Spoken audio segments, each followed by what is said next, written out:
Hey, everybody, welcome back to another episode of Airtime presented by GLADA.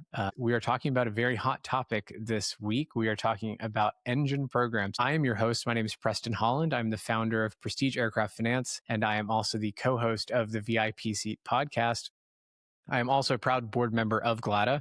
What is GLADA? You may be wondering. GLADA is an association, the Global Aircraft Dealers Association. So brokers and dealers and a lot of providers that all come together to create kind of some professionalism in the industry and come together. So if you have any interest in joining, it is GLADA, GLADA .aero, AERO. And you can click the apply now button and join. So to give a little bit of background today, before we jump into this, as a reminder for those who are new to Airtime, and if you've missed them, we've got a couple of other episodes on our YouTube page. But rule number one of Airtime is no boring webinars. So what you're going to find today is an honest and real conversation around engine programs. We ask some of the hard questions. And have an engaging conversation, hopefully tell a few jokes here and there so that, it keeps you engaged. So here with Greg Ryan from GE Aerospace. Greg, can you give us a little bit of background on you and, where you've been in the industry and how you got to GE? Sure. About 37 years now in aviation. Started off with Pratt & Whitney Canada. Was with them for about 10 years. Did the same, another 10 years with Standard Aero. Been here at GE for about 17 years. Started off in the pilot background. I'm an A&P mechanic. I've had a couple airplanes. Been in the business for most of my career and love it. Couldn't think about doing anything else. It's the only business I ever wanted to be in. Yeah, no, that's awesome. Well, before we get started, favorite airplane that you've ever flown? T6 Texan. All right, that's pretty sweet. That's a good one. That is the best answer we've had thus far on this show. We've had some pretty crazy ones, but that is a really solid one. So you are the first guest, so you get the privilege and the right to set the stage for what an engine program is. And just in case we have owners or operators that are listening that have very little basis on what engine programs are, can you explain to me, like I'm 5 years old, what an engine program is? Sure. So, I'm going to speak specifically from the on-point perspective, right? For our GE on-point is our engine program. It is way more than an extended warranty or an insurance. We are a true risk transfer product. So basically what that means is if you come on program day one and day two, you have $1 million event. There's no reserve or nothing we have to worry about. I have how much money I have in my bank. You're 100% covered from day one, regardless of what the cost is under our program. So that's probably one of the key pieces, just how to conceptualize that. But it's also like having your own complete maintenance department, your own MRO team, technical support. It's the equivalent of your easy button, if you will, for anything to do with regards to your engines or engine needs. And really the key piece from an owner standpoint is it's a budgetary tool that eliminates surprises. And I think, as most folks know, in the engine, and especially the turbine world, when you have things that need repairs, they're extremely expensive. And with the on-point program, you have a budget that's known year after year, month after month, and it eliminates those surprises, which most owners hate surprises, especially ones that come with 5 and 6 zeros. Yeah, it can be very expensive if you're not expecting it, especially for first-time aircraft owners. I have found that the seasoned guys kind of know what they're getting into, but first-timers, they get very surprised how expensive this business is. Well, okay, that's great. No, that's a great background and kind of setup for what we're talking about in kind of engine programs. I think that, kind of piggybacking off of that is that there is a perception by some owners that engine programs are good for higher utilization, but I am only flying 150 hours a year, and therefore I'm being unfairly penalized because I'm not getting the full realization of the engine programs. Can you walk us through maybe from both sides of that perspective? Maybe okay, sure, I understand why you're thinking that way, but here's maybe the counterfactual to that. Yeah. So again, specific to OnPoint, we will cater to operators who are lower utilization if that's what they fly, right? So for our program, if you have an operator who does fly 150 hours a year, we will write a specific program for them. Now, the thinking is that we don't really have a peanut butter number for our rates. We really individually model every aircraft that comes on their program based on the customer's mission profile. So we really do a customized type of pricing rate guarantee to them versus a fixed number where you have to hit at least 300 or 400 hours per year, and you're going to pay those hours regardless of whether you fly it or not. So that is one of the key pieces that what we will do. Now, on the lower end, you will get a scaling of the rate. It may be a little bit pricier, but not really, not to the point where it's going to make it unaffordable, right? We understand how this was, affordability for the customer. And if you look at it from a customer side who says, hey, I'm only flying 150 hours a year. I mean, I live in South Florida, so I like to analogize things like a boat. The less you use your boat, the more it breaks. And it kind of translates very well over to airplanes. And if you're flying 150 hours a year, that's fine. I mean, we'll have you covered, but you probably would be better off considering that engine program versus going it alone. Yep. No, that totally makes sense. So I think that one of the key takeaways that I pulled from that is talk to your engine provider, whether it's GE or whoever, and make sure that they understand what your profile is instead of making a decision and saying, oh, well, this doesn't make sense for me, so I'm just going to pull it off. Because there is room for negotiation. How does that transfer between owners? So maybe I'm a 150 hour guy and I sell the airplane to, Steve, whatever, down the street, and he buys the airplane. He's going to fly 300 hours a year because he's, a little more active than I am, or maybe he's chartering or whatever. Does he get my pricing? Do you negotiate a new contract with him? Like, how does that work on the individual owner operator? Yeah. So if the mission profiles are similar, they'll do what we call a novation or a transfer.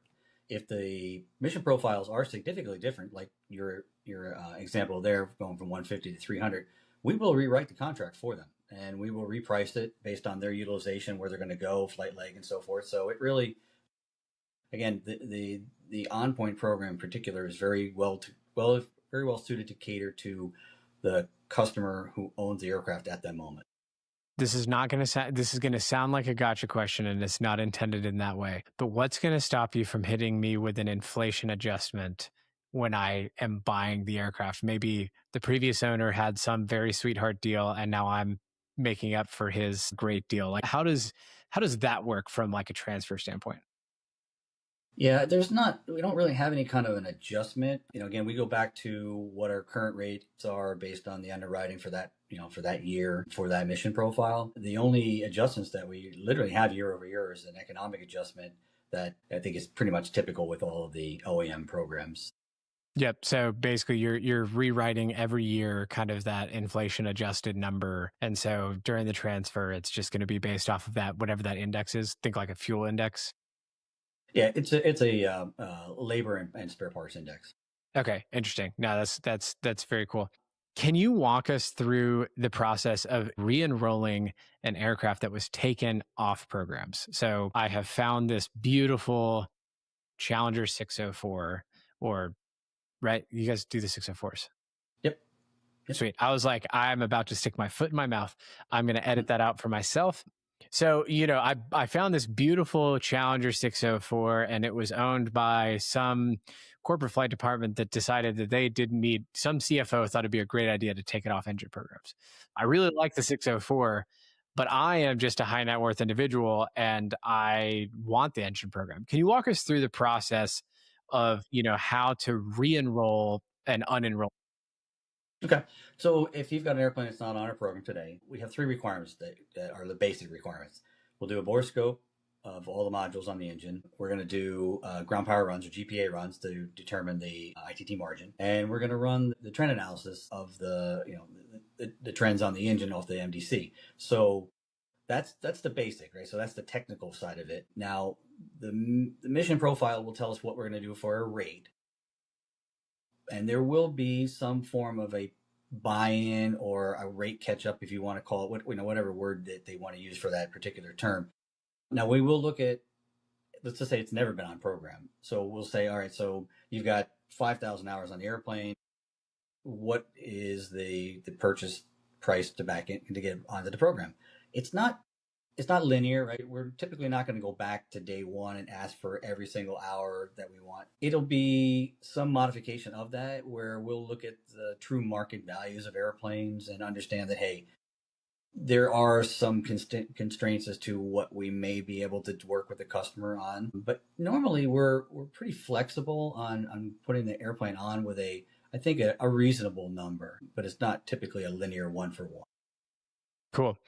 No, that's great, helpful. So I want to pivot to a conversation that is a pretty hot topic right now, is the topic of corrosion. You had mentioned just a moment ago about borescopes.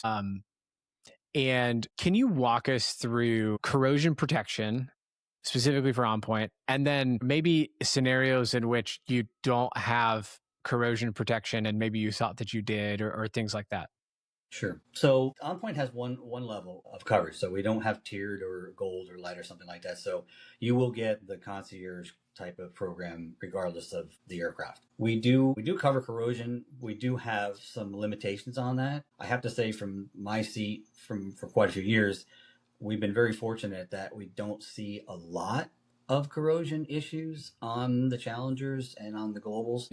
I think it is something that obviously in today's world is a topic on our aircraft. We have some issues, but not something that I would say, we've got this major issue we have to deal with. So, and as far as, from an OnPoint side of it, yeah, we have limitations on what we will cover. But again, we look at it from an individual basis. I mean, if I've got an operator that's been on program for 10, 15, 20 years, put a lot of money into the program, I'm not really going to be that picky over some minor stuff. I think we're really start to get into issues if the engines were not properly maintained, did not follow the procedures for things like water washes and things like that. So, the CF34 engine has been around 35, 40 years, tried and true. It's held up well, but you have to maintain every engine that's out there, regardless of how well built it is. Yeah, no kidding. No, that's very interesting. On the topic of corrosion, we're talking about borescopes. There's been a lot of chatter around the pre-buy inspection borescope, and engine programs not necessarily, sometimes not wanting you to do it, or saying, hey, if you find corrosion during the pre-purchase, during a borescope, it's not covered. Can you walk us through kind of like maybe a logical framework for those people who are involved in a pre-purchase inspection, how they should think about that borescope scenario, and what they're going to find and uncover in a non-required borescope from the engine program or the manufacturer, but maybe somebody wants to do it for the purpose of a pre-purchase inspection? Right. So I would tell you that I see most PPIs are going to be doing a borescope of the compressor for FOD. You may have some indication or indices where there is corrosion found.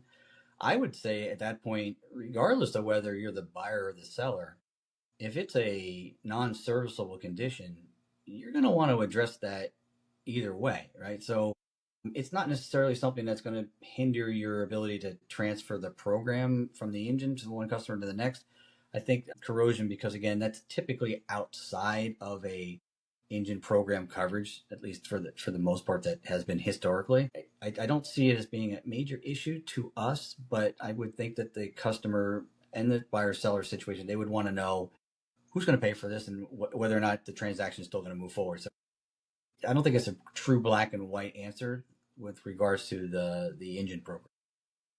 Yeah, no, very cool. That's super helpful. I think it's one of those, I feel like it's a cocktail party conversation, right? Is like talking about borescopes and engine programs, right? It's like what happens during the transaction. It's something that people love to complain about, frankly, but it's an interesting one. Where do you see kind of the future of engine programs going over the next 5 years for kind of owner operators? I think it'll continue pretty much on the way it's been.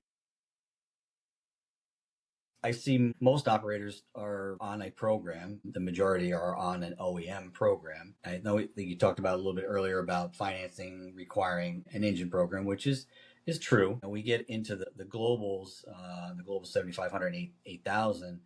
You're at the super high, ultra high net worth individuals who don't really need to finance. They'll have alternate ways of doing things like that. So they're not always required, but almost every one of them will put it on. They understand that the residual value, and they understand the support and what that brings for an operator such as a guy who would afford an $80 million airplane. So there's a lot of residual value invested in an airplane. I still think that they're going to continue to keep them on, and I think the right now with BizAv, even since COVID, the airlines had to struggle. I can tell you from the day COVID hit, we've only gone straight up. It's been crazy. Airplanes turning over 2-3 times a year.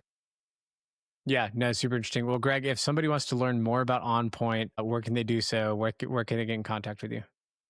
So you can contact me at email to gregryan@geaerospace.com. And my telephone number is 954-292-5312. Come to sunny Florida and come visit me. I'll be happy to put you on the program.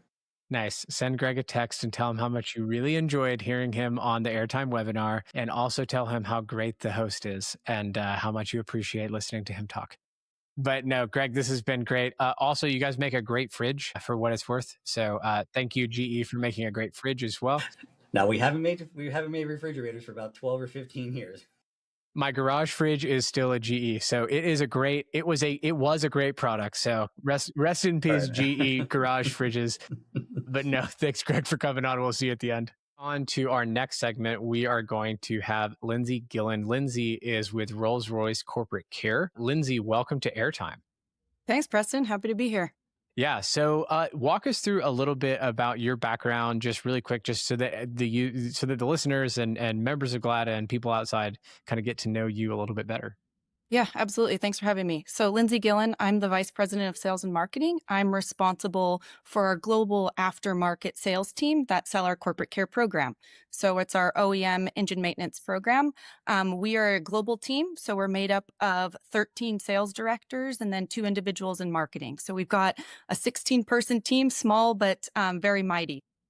We handle on our team 500 corporate care contracts.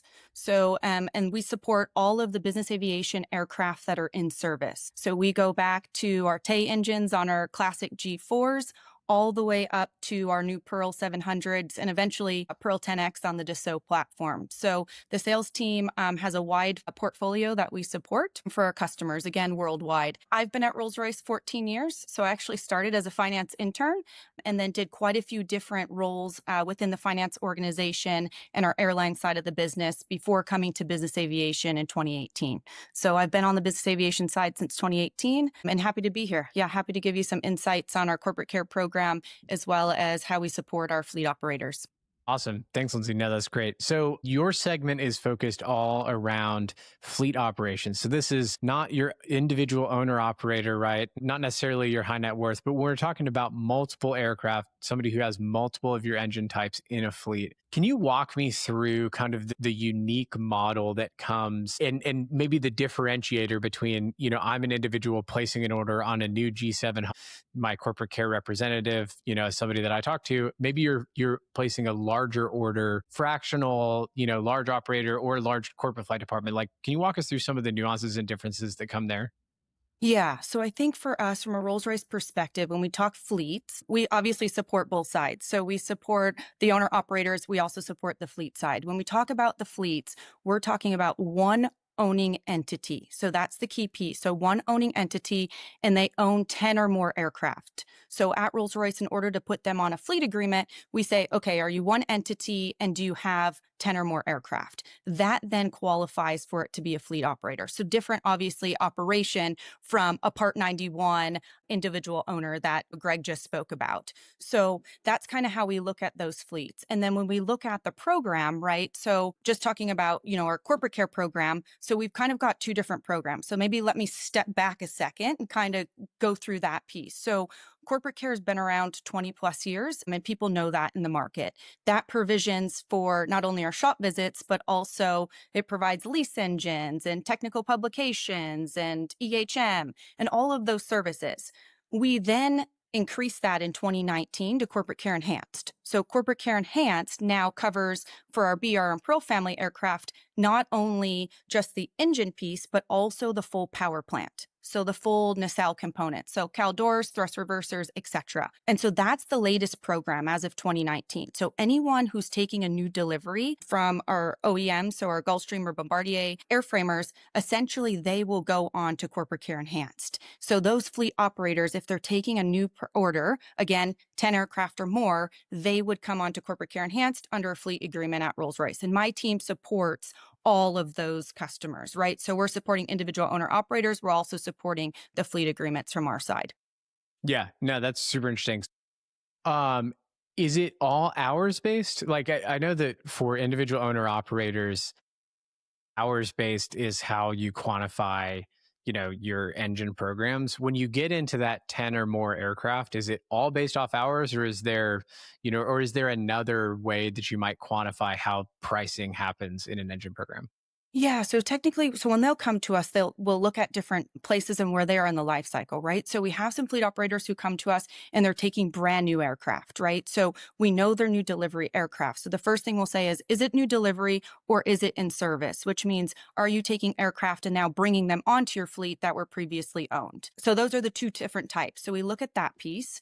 Then we look at operational home base. So where are these aircraft flying to? That plays into obviously how we support them.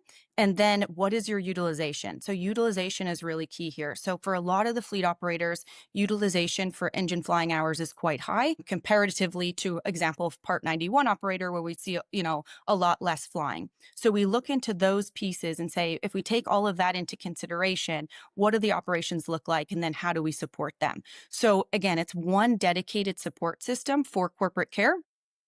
It's just, and we support them exactly the same. So the contracts are the same, the support is the same, but their operations might look a little bit different based on, again, is it a high utilization? Do they have a lot of aircraft compared to an individual owner? Gotcha. Okay, that's interesting. So if it is a used aircraft coming on the fleet, so a large fleet operator is buying a secondary aircraft, they are then changing the program onto their fleet program. Is that kind of how that works? Correct. So say yep. So what, and so let me just talk about kind of how we structure a fleet agreement. So the key with the structure of the fleet agreement, again, is it's one entity and we do one corporate care agreement. So it's one contract number, one terms and conditions, and then we add the aircraft on. So if they're in service aircraft, they'll probably have a few to start, obviously, and we'll, as they take delivery of more, transferring them from one owner to the next, we'll put them onto the fleet agreement. With new deliveries, again, same thing, as they get new deliveries coming out, we will add them to the fleet agreement as well.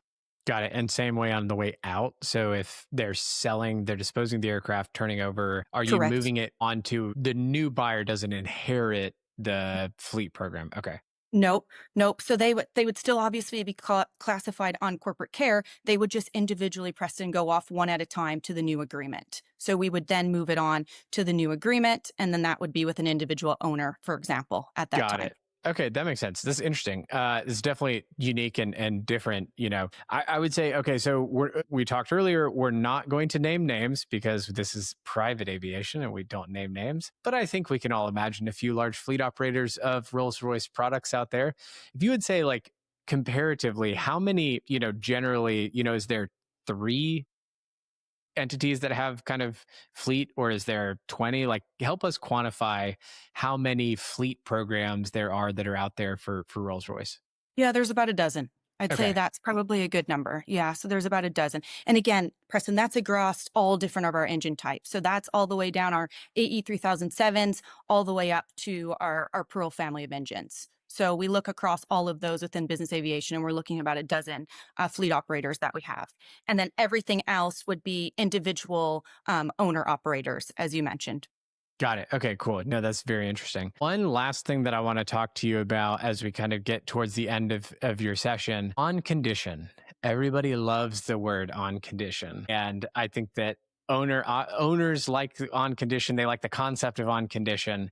Can you walk us through exactly what on condition means and how often aircraft are going on condition? Either, maybe we can quantify this as like the new fleet, and maybe generally quantify how many of, the existing fleet out there are on condition. Yeah, so on condition means the engine will stay on until it needs to be driven off for a shop visit. So what we use for on condition engines is our engine health monitoring system. So we've got our EHM service, and that will tell us any trends or variations that could drive the engine off sooner than planned. So we know typically when they'll come off for a shop visit, some may come off sooner or some may last longer, depending on what that EHM trend data has. So that's going to tell us, compressor efficiency, margins, right? Just vibration, vibration, anything that could drive it off sooner than planned is what we would look at. So from our fleet perspective, 70% of the fleet is on condition, 30% is hard time. And so hard time is obviously it's got a driven, hard limit of when it needs to come in for that shop visit, whether that's an hourly requirement or a calendar. And so all of our new engines, so from our Pearl 15 and our Pearl 700s and our new Pearl family of engines and even the 725s, almost all of them are on condition. They are on condition.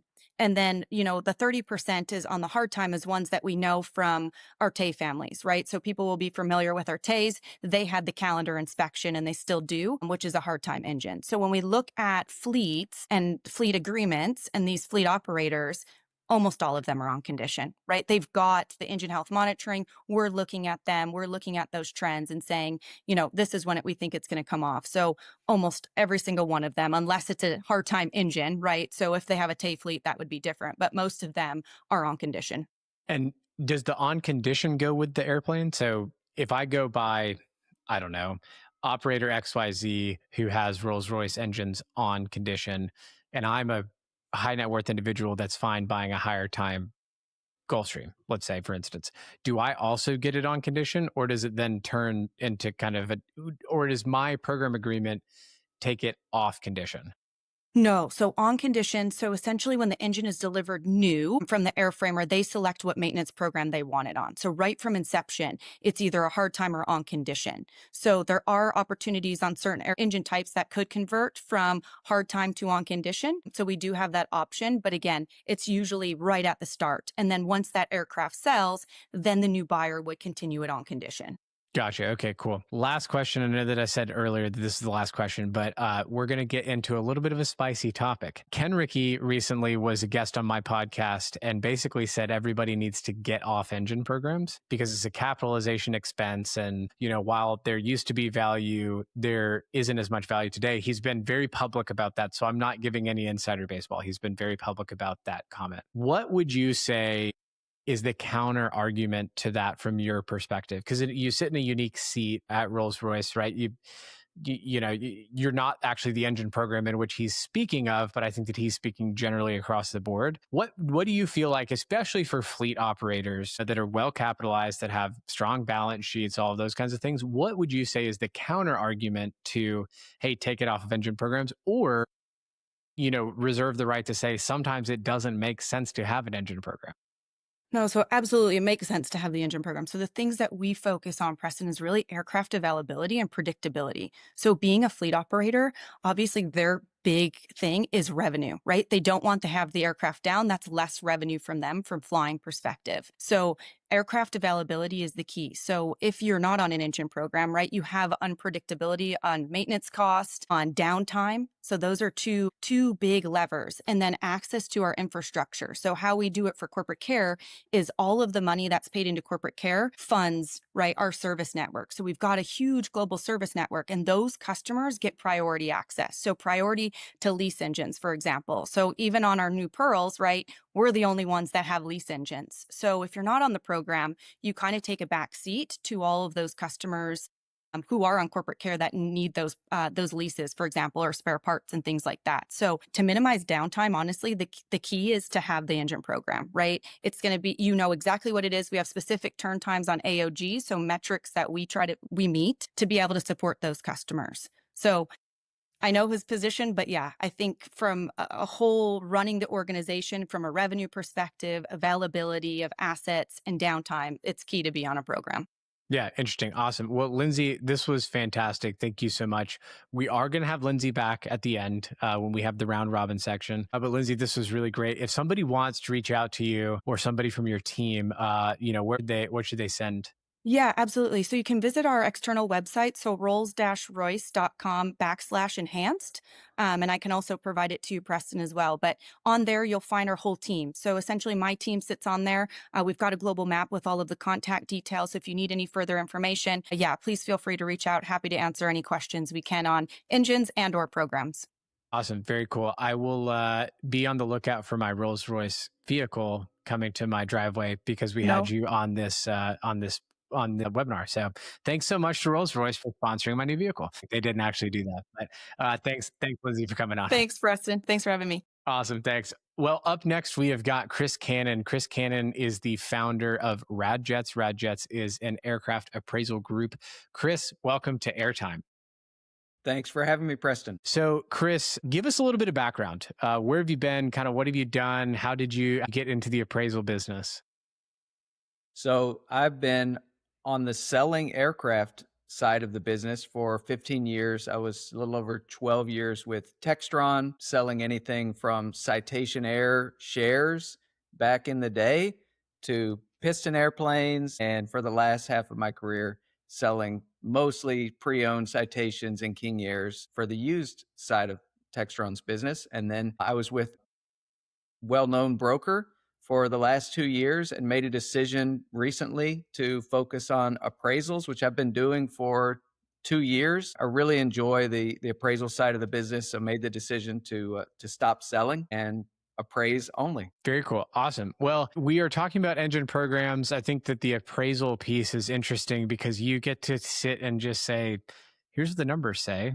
You don't necessarily have a dog in the fight per se, but from an appraisal standpoint, how does enrollment factor, like how does it quantify for the valuation of an aircraft? Is it a $1-for-$1 amount for how much is in the pool? Or how do you think about the value from a dollar standpoint of on program versus off program? So everything that an appraiser does has to be backed up by data. So I actually try to find what the typical overhaul costs, and then break that down to an hourly factor, which typically is around the cost of the engine program hourly cost. So that's how I do it. I take the hourly rate, and that way I have a spreadsheet and break it down that way. Gotcha. Okay, so the hourly rate, basically think of it like I'm giving money to the bank, and that is, and do you use that dollar for dollar? Like if the airplane has 1,000 hours on it and it's,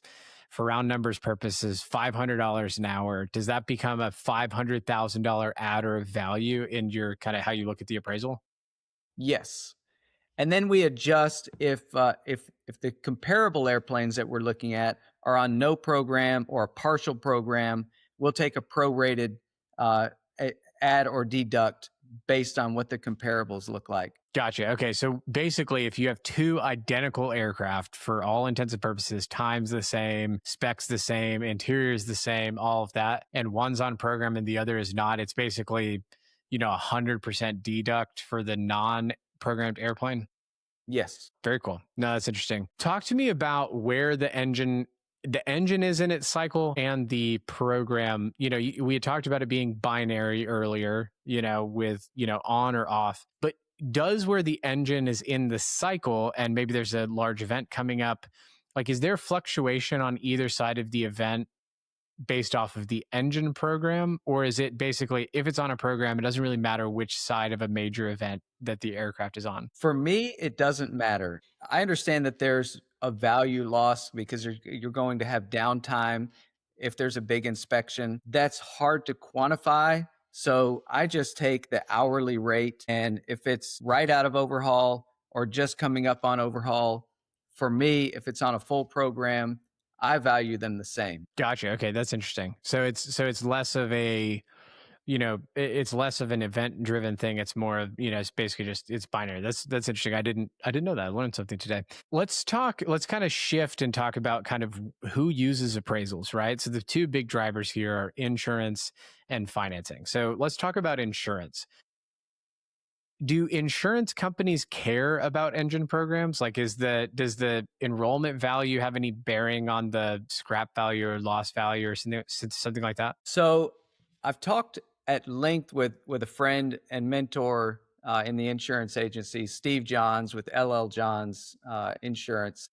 And he gave me, probably a month ago, extended lesson on how an appraisal factors into the insurance side of the business. Engine programs don't factor in, according to Steve. If there's a loss, whether it's total or partial loss, there is an agreed value or stated value that typically comes from the indexes like Aircraft Blue Book or VREF, where the insured, the client and the insurer agree on a value. Steve recommends to clients from time to time to get an appraisal, so there's a third-party value.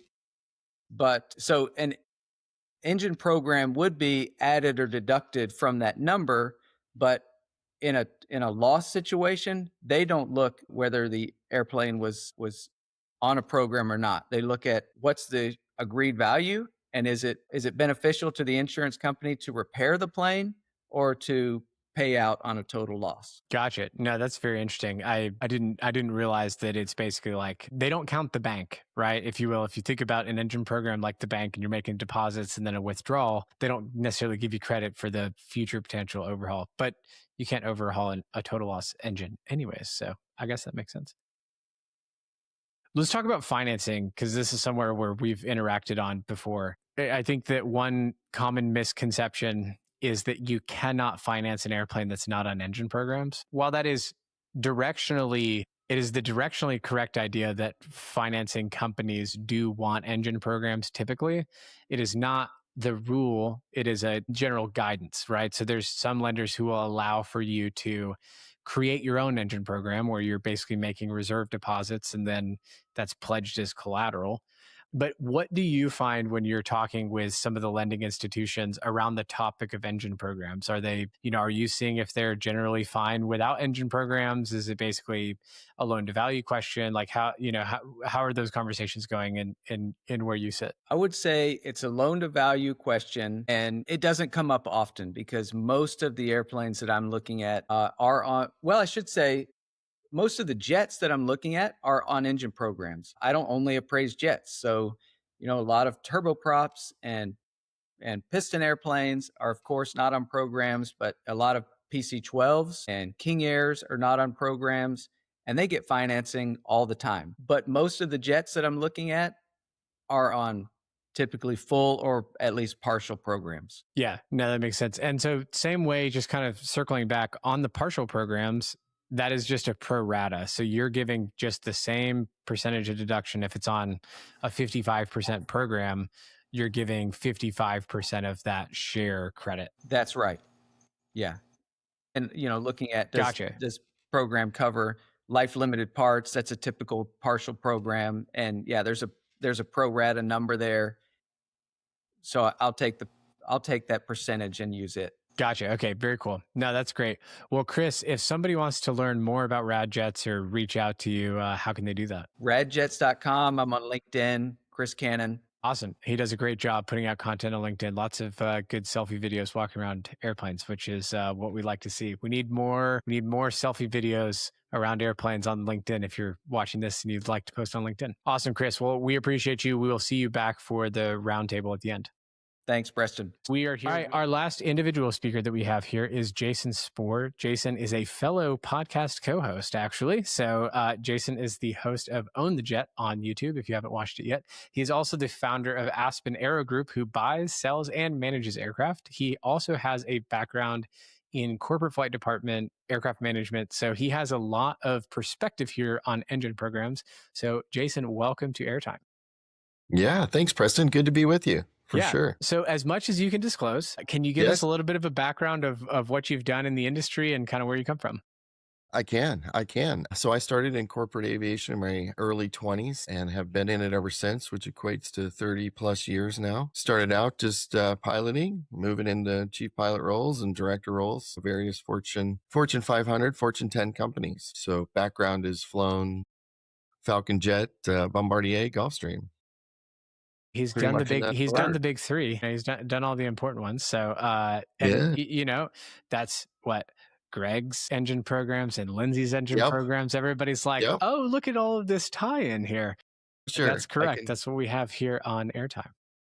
Yeah, we can talk GE, we can talk Rolls Royce for sure. And I forgot also Boeing, BBJs. So look at you. Yeah, no, that's cool. Yeah. That's Greg too, I think, right? Not Greg, Greg, but that's one of Greg's teams. So cool. Well, from your management days, if you'll bring us back to that, when you're running corporate flight departments, was the calculus different for you? Because we've looked at, just to recap, we've looked at owner operated ultra high net worth, and we've looked at fleet 10 or more with Lindsey. Can you walk us through, is the calculus different for large corporate flight departments versus high net worth when making the decision to enroll or not to enroll on engine programs? Yeah, absolutely. And it is. So when we take a look at engine programs, when we're buying new aircraft, and most of the companies, all of the companies that I was with, except one that I can think of was a Global Express that we had bought used. Most of these airplanes are brand new coming off of the assembly line. So we're taking a good look at the financing. What's this airplane going to cost us over 7 years? And a big piece of that, a fairly large piece of that outside of fuel, is engine programs. What are we going to get for that? What's the value of that?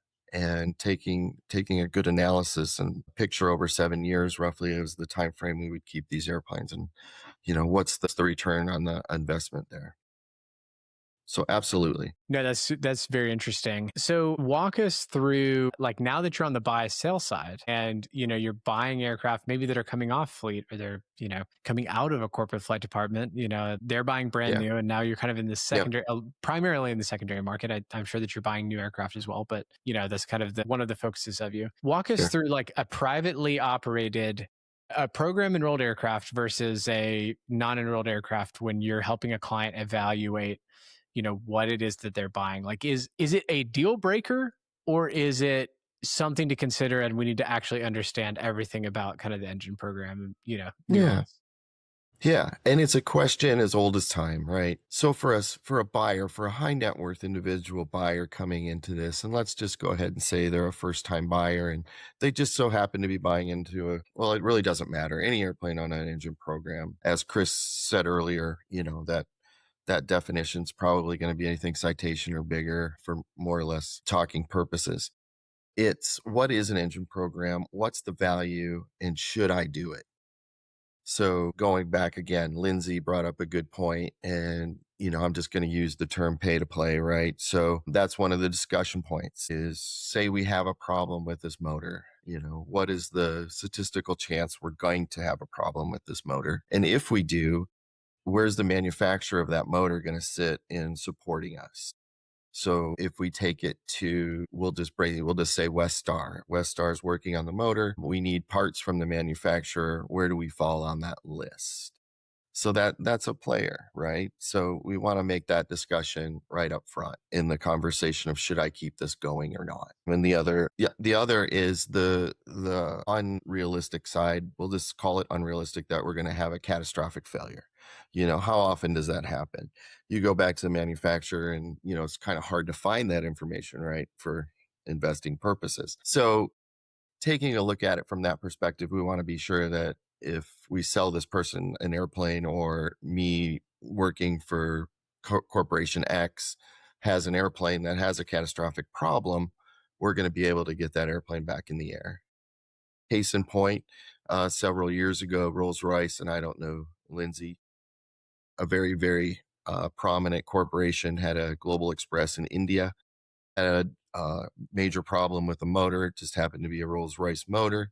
That airplane sat in India for a couple months before, it was able to get an engine. Programmed or not programmed, then it didn't really play into the picture at all in that case.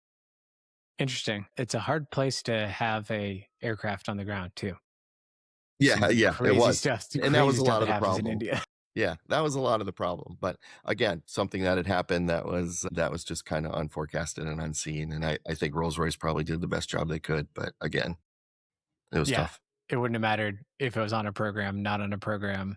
I don't think so. If they had a spare engine, probably that wouldn't have mattered either. That probably wouldn't have mattered either. Yeah. Okay. So let's talk about, like, from a market standpoint, on program aircraft versus off program aircraft, which one sells faster? Or on does program. Yeah, on program. And again, I say that kind of haphazardly because it depends who the buyer is. Again, ultra high net worth, and Greg kind of alluded to it. We've had people that are worth billions of dollars buying these airplanes. And the rationale there is, I don't want the program. I don't need the program. I'm not going to spend the extra X dollars a month to pay for it, because if that motor falls off the airplane, I can afford to buy a new motor. Let's just be honest. That's the reality. So I'm going to take the chance, because my chances are that I'm never going to have a catastrophic failure, because the engineers designed these motors so well that there should never be an issue. And if I have to buy a couple fan blades, so what, or a combustion chamber or whatever. And plus it's a brand new airplane. And the other side of that also is insurance, where Chris kind of went. Is this something that we can turn in and file an insurance claim on? So, yeah, no, that's very interesting. Well, Jason, if somebody wants to listen to your podcast, which there is an episode on there that you should check out from about a year ago. Preston, Holland. Yes. No, I'm just kidding. If they want to check out Own the Jet, where should they go to watch that? So it's simply Own the Jet, YouTube, Spotify, Apple Podcast. We also have AspenAeroGroup.com. You can go there and find the podcast, as well as who we are, what we do, and how we do it. Awesome. No, this is great. Well, now that we have reached the end of our individual sections, we're going to welcome all of the guests back for a roundtable discussion. And every company who is represented here is a member of GLADA, the Global Aircraft Dealers Association. So that is part of the affiliation. That's how we all know each other, is from that. So, if you're interested in joining GLADA, you want to join a webinar, maybe have an idea, feel free to join and reach out to me. I'm always taking good ideas. This was actually, thanks to most of the people on this panel, that was how this webinar came to be. And remember, no boring webinars, which is why we are now doing a roundtable. And I'm hoping that somebody's going to land a really good joke by the end of this roundtable. But so let's talk about, and this is going to be for everybody, kind of, chime in as you see fit. Try not to step over each other. I know GE and Rolls Royce, fierce competitors. So, try and be, but what would you guys say about the general trend there is a trend that I have seen, is that you get an old airplane that's late in the overhaul cycle and buy it on the second half, right on the other half of second overhaul, and then pull it off programs and then charter the bejesus out of it.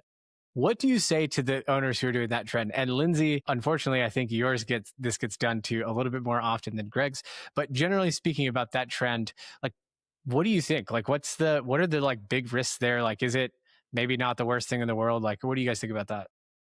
Yeah, so most people are continuing on the program, but if they do decide to take it off the program, right, we've got what we call corporate care flex. So this is exactly to support this end of life thing. So we actually kind of created it because a lot of this was coming up, right? As the airframe gets older, but the engines still have life in them, what do you do to support them? So that's why we have our flex program, which essentially provides power until that airframe gets parted out. So this is a great option that we're offering to older aircraft, right? So that might, it's an old G5, for example, or it's an older Global. It's about that 20-year mark. The airframe doesn't have a lot of life left. This gets it to that end of life. And then it allows them to come off the program where they're not provisioning for that next shop visit. They're not going to have the next shop visit. So for them, it doesn't make sense. So this is kind of how we support that. But from our program, people coming off actually is quite rare. So a lot of money has been invested. We're not seeing people drop off. So for our renewals at the end of the contract term, we're 100% for renewals. And then if it transfers, so from one owner to the next, over the year, maybe one or two that don't see the value of the program. But Greg, I can't speak for you on GE side, but very few are dropping off the program, right? But we're trying to offer some more options for this end of life perspective, Preston. Yeah, for us, it's the same. You almost never hear of an airplane coming off our program. But we are a little bit fortunate in the fact that our engines are on condition, so we don't really have any hard times. So the word overhaul doesn't even really exist in our maintenance practices. But yeah, that would definitely be a good way to look at those older airplanes and their end of life. Yeah, no, very interesting. Jason, do you have anybody who's trying to do this? Have you had any buyers say, "Hey, this is what I'm going to do," and what's kind of your answer to that? So Lindsey, spot on, but 20 years an airplane's just getting broke in, that's just the prime of life right there. And the BR710 motor is, has been an awesome motor. And Greg, I'll give you some good stuff too. The Challenger motor, what is the Challenger motor? 56? What's that? Warthog core. Yeah. 10. Yeah. So I just want to throw something out there. I worked for Boeing and I trashed one of those motors once, absolutely trashed it, and it kept running. Engine vibes were incredibly high, but I don't know if you heard about that or remember that, but we never shut that motor down, and it held through. And the Boeing executive on that plane was at lunch with me here a few weeks ago, and and even brought up GE again. But build them tough. But with this, yeah. But to answer your question, Preston, going back with Rolls Royce specifically, they've been really good engineering wise with us on pre-buys. So if we have a motor with X problem, a lot of times we're getting fly-ons, engineering and the way that the motor was built. But because there's been such a tenure with that program, that a lot of the buyers are going to keep it in that program just because of the sake of where they are in the program. Gotcha. Very interesting. All right. We are going to end the roundtable because we had so much great information from all of the guests. We're going to end the roundtable going around the horn. And Chris Canon, you're up first. Let's hear your spiciest, most controversial take about engine programs and what you think that the industry needs to hear about engine programs, maybe that nobody's saying. There's no one size fits all. There are big fleet operators that don't have planes on engine programs. And I know individual owners that just fly 50, 75 hours a year. They're not hitting the minimums, and they talk about time value of money and self-financing the engine events. It makes sense, but I would say for 90+% of aircraft owners out there, for almost everybody, it really makes sense to be on a program. Awesome. Lindsey, you're up next because I'm going literally around the table on my screen. Yeah, no, I completely agree, Chris. I think, one of the things, and I think Greg said it as well, and maybe Jason, low utilization. Do I still need a program? Absolutely, right? You're more susceptible to corrosion, like we talked about, erosion. It's best to be on the program, and there's the benefit. So the resale value, Chris talks about it, exactly 1-to-1. So to walk away from that, it's a big loss for the owner. And then just being able to have the parts and service when you do need them, because you don't know when that's going to come up. So absolutely, I think this has been a great conversation. But yeah, low utilization, still need the program. Awesome. Greg, let's hear a spicy take. I love I have so much money I can just go buy an engine. That's probably not realistic. Regardless of the price, you're probably going to wait 2 years before you get it if you're lucky enough to get in a slot. And if you're self-insuring, I hope you're really disciplined with your savings, because when things go wrong, if you've saved up your money, fantastic, great for you. If you haven't, you're not going to be very happy. Nice. No, that's a Couldn't agree more. great Mine take. was- That's a yeah, great I take. couldn't agree more. All right, Jason, what about you? Yeah, kind of I'll follow suit, and that's definitely the 1%er, right? That says, don't worry about it. If it's a motor problem, if it's not a motor I can't get, I'll just go buy another airplane, that the cost of that is a rounding error. But, that's the 1%ers. The 99%ers absolutely stay in the program. And with the brokerage side, we just bake it into the operating numbers. So, it's just a given. You're taking it, you're moving. Yeah, no, that's great. All right, here's my spiciest take about engine programs. I am shocked Warren Buffett does not own an engine program, because engine program is the perfect Warren Buffett business, because it is all about float. You're making all of your money on float. So you're taking money and you're making money on money, and then you're paying it later on. So I think that Warren Buffett would be very proud that we talked a lot about engine programs today, and I'm surprised he doesn't have his own. He owns Net Jets. I would imagine that he probably participates in a little bit of his own float within the Net Jets fleet. Neither Greg nor Lindsey need to comment on that. I know that's probably very proprietary information, but it is a great business model. Float, making money for money, is a great business model. So, well, this has been another awesome episode of Airtime. I'm going to leave everybody's contact information in the show notes that you can actually go and reach out to them, ask them more questions about engine programs, what it might mean for valuations, or more about OEM engine programs. Or, if you're looking to buy or sell something that's, maybe coming off a fleet, you could talk to Jason. So again, if you would like to join the Global Aircraft Dealers Association, go to GLADA, GLADA.aero, and click the membership button. It is for both industry members and for brokers and dealers in the industry, and has a lot of great collaborative resources. We do have a new education syllabus that has come out. So if you are a current GLADA member, you should definitely go check that out. Reach out to Christine. Thank you, Christine, for asking me to host the Airtime webinar series. Remember, no boring webinars.